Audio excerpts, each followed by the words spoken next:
Hey guys, welcome to another movie review. Today I'm going to be talking about a film that's based off the popular video game series Assassin's Creed. In this movie, guys, a lot of anticipation happened for this movie. I myself was very excited to see this movie. It's based off a very, very popular video game series that a lot of people seem to be playing throughout the course of the years whenever a new one comes out. And I still think they are making new ones from what I'm aware of. But in this movie, Assassin's Creed, it's about a man on death row. His name is Caleb Lynch. And he's lived this life of crime. He's had a very tough life. He's kind of lost track of his parents over the years and so forth. He just hasn't really lived a clean life. He's guilty of all these crimes, and unfortunately, he lives in a state that does have the death penalty. And so he's on death row. He thinks he's about to die. They give him his final wishes and so forth, but he doesn't die. He ends up waking up in this facility, and like I said, this is no spoilers at all. I'm very good about not covering spoilers. I'm a non-spoiler kind of film critic on here on YouTube and so forth. So this is just things that are covered in the trailer that I'm just giving you a synopsis of. These are things that you will not be spoiled with. It literally happens probably within the first 10 minutes of the movie. And like I said, it's mostly a synopsis too. So he wakes up and there's this facility and they tell him that he's not dead, that he's very much alive, even though the outside world doesn't know that he's still alive. But they need him for this experiment, which will allow him to go back in time as one of his ancestors. And one of his ancestors was around during the Spanish Inquisition. And the laboratory technician lady, played by Marion Cotillard, her father collects artifacts, and he's looking for something called the Apple of Eden, which was something that was around during the Spanish Inquisition, and it can still be found, but nobody's really quite sure of the whereabouts of where it is and so forth. So he wants Caleb Lynch, as well as the daughter, Marion Cotillard, this is laboratory technician who's telling him what to do and so forth. Not only do they want him to kind of take the form of his ancestor's body temporarily when they send him back in this machine, but he also has to be aware of where exactly this Apple of Eden is, while also kind of making sure people aren't suspicious within the Spanish Inquisition that he's somebody else and not the ancestor. The ancestor's kind of in this temporary consciousness phase, I guess, where he's really not in control of his body, while Caleb Lynch is controlling it and so forth. And he's a part of these groups of assassins that are looking around for these artifacts and are trying to go against authority and so forth during the Spanish Inquisition. So Caleb Lynch has to figure out where this is, because if he does, he's promised his freedom from this facility. He'll start a new life and so forth. And that way Jeremy Irons can have this Apple of Eden, which apparently can cause peace within the world. The world can be at peace with itself if it's found. And so it's kind of a win-win situation where Caleb Lynch can be free while Jeremy Irons can possess this artifact that he's always wanted to have ever since the Spanish Inquisition happened. So overall, guys, I really liked Assassin's Creed. I know on the internet right now it's not really a film critic favorite or anything. It's really not getting great reviews, but I'm luckily here today to tell you that as a video game person, as somebody who was looking forward to seeing a movie about Assassin's Creed, I was very satisfied. I really liked what I saw here. I really thought, it's not going to be the Dark Knight of video game movies where it's like, oh, well, I guess video game movies are going to be able to work now. But I do think it's a really well-made movie that certainly gave me hope that a really good video game movie can certainly still happen today, whether we eventually get a Legend of Zelda movie or a Metroid movie or a Halo movie that we've been promised for so many years and so forth. I think Assassin's Creed, like I said, it's not the film that's going to change the way you look at video game movies, but I certainly think out of all the ones we've had as recently, certainly better than Warcraft, I'll tell you that.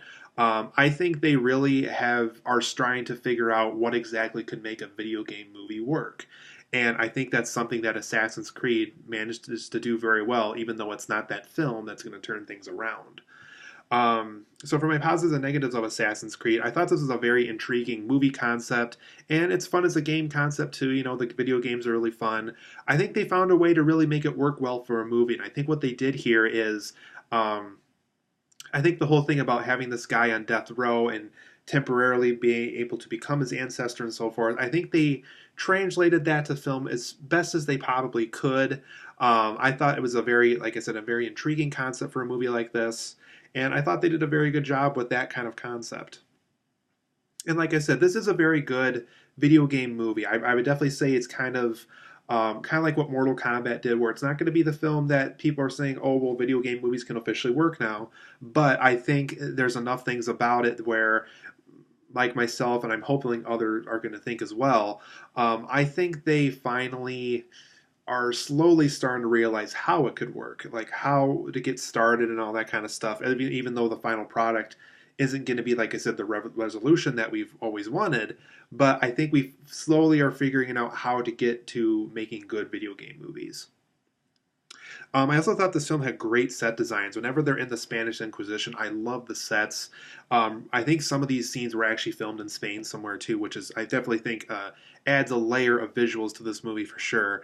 It's just a very rich, very bright Spanish Inquisition. You know, people are at war with each other. You know, it's one of those places that they make it feel like, you know, if you're not watching your back, people are going to want to take your money. They're going to want to take your stuff.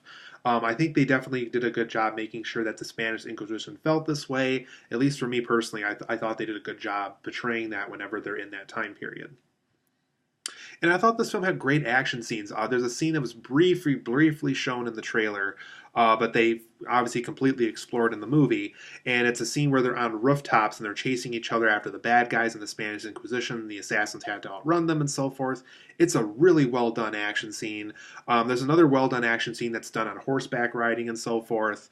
They really made some great action scenes here, and I think that's one reason why I'm still pretty optimistic that a really good video game movie can happen. It's just a matter of having the right director with the right vision and having great action scenes like this and so forth. They really did good with choreographing these action scenes in the movie. They also have a lot of interesting discussions on artifacts and historical times, how certain things about the Spanish Inquisition are still somewhat relevant today and so forth, and how certain artifacts back then could still be used now, and how people would use them still, and why people wanted to use those back then and so forth. So I thought it was very interesting whenever Jeremy Irons or Marion Cotillard or someone that Michael Fassbender encounters in the Spanish Inquisition are explaining these kind of things to him. I was very intrigued and very invested as an audience member when those scenes happened. I also thought this was a very interesting take on all the modern day material. You know, when you first hear this concept, you're like, well, how in the world are they going to do the Spanish Inquisition and a modern day take on this kind of story? And they really did. They did the whole thing about the man on death row and how, you know, he has this ancestor that these people are kind of had to look through in papers for and stuff. And I thought the way they did it was very unique. Maybe not original, but very unique how they did it. And I liked that whole modern day thing and how they were able to incorporate it with that Spanish Inquisition material. Another positive I had with the movie too is they had a lot of intriguing characters. Michael Fassbender, you know, when he found out about his ancestor and so forth, I think they definitely take, you know, he's not really a likable character because he is technically a criminal on death row and so forth, but they do like intriguing things with his character. When he finds out more about his ancestor, he wants to learn more. He wants to learn the way of an assassin and so forth. Marion Cotillard, you know, science is her life. This experiment that allows people to temporarily become their ancestors has become her life and so forth. And they really do a good job making sure that she's very passionate about this project and that Jeremy Irons is very passionate about collecting these artifacts and why he really is hoping that Caleb Lynch is going to find this artifact for him, and you know he's finding ways to push him around and really make sure he's looking around for this apple of Eden and so forth. So very intriguing characters for this movie for sure. For my negatives of Assassin's Creed, because like I said, it's not the Dark Knight of video game movies. They still have to make that perfect video game movie that still has to yet to be made. But for my negatives of this movie and why it's not, you know, like a perfect movie or anything, I thought some of the history researching they did to find out how exactly Caleb Lynch was this descendant of this assassin from the Spanish Inquisition. How they find that out is really hokey, unfortunately.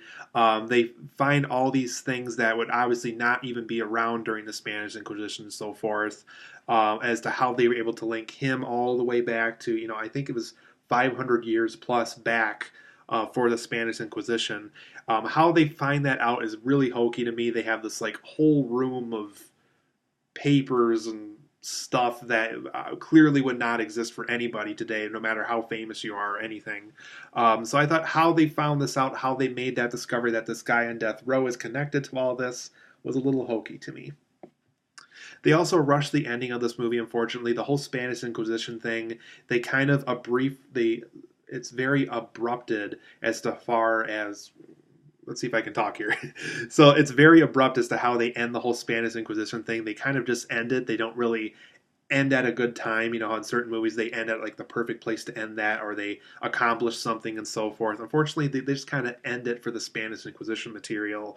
And even by the ending where they're back in modern day again, it's just a little rushed. I felt like I was a little bit rushed as to how everything concluded, and I wasn't completely satisfied as to how both the modern day and the Spanish Inquisition stuff concluded. I would have preferred something that was a more clever wrap up to everything.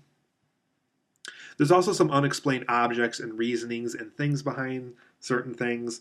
I guess the biggest one for me was how the Apple of Eden exactly works. If it brings peace into the world, how does that work? Does it control people's minds?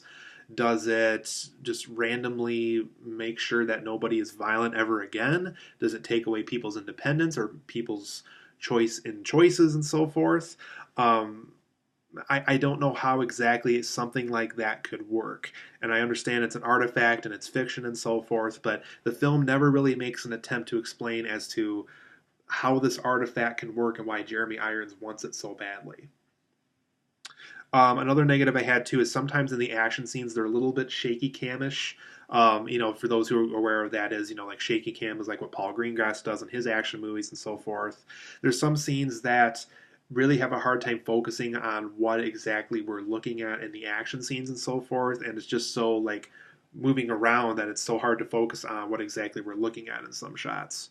But overall, I'm going to give Assassin's Creed an 8.5 out of 10. It's not the movie that changes video game movies forever, but I think it definitely gave me hope as to we could possibly get that really good video game movie at some point down the road. Unfortunately, it did not happen with Assassin's Creed, but I'm hoping it will happen to an even better concept for an even better video game to become an even better movie. So I'm going to give it an 8.5 out of 10. I think it's worth seeing if you like the whole Assassin's Creed thing, if you like the games, if you're intrigued by the concept for this movie. Definitely give this one a shot. I think it is worth your time and money, even though, like I said, it's not the Dark Knight of video game movies, but I think we're on the right path.